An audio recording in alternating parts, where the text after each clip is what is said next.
উষ্ণ এক গ্রীষ্মের রাতে শিয়াল ফিন ধীরে ধীরে বনের ভেতর দিয়ে হাঁটছিল। হঠাৎ চারদিকে ছোট ছোট সোনালি আলো ঝিলমিল করে জ্বলে উঠল। জোনাকি! তারা চোখ টিপে টিপে নাচছিল, যেন আকাশ থেকে পড়ে আসা তারারা। ফিন আনন্দে তাদের পেছনে ছুটল।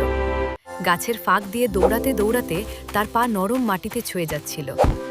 জোনাকিগুলো যেন তাকে পথ দেখাচ্ছিল। কৌতূহলী হয়ে ফিন আরও গভীরে বনের দিকে এগিয়ে গেল।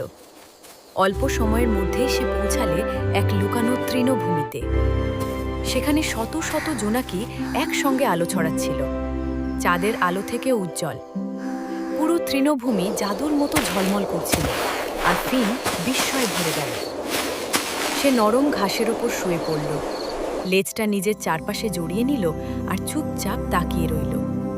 তখনই সে বুঝতে পারল, জোনাকিগুলো ধরার কোনো দরকার নেই। তারাদের মতো আলোয় ভরা এই নাচের অংশ হয়ে তারা ভরা আকাশের নিচে থাকা এই আনন্দই যথেষ্ট।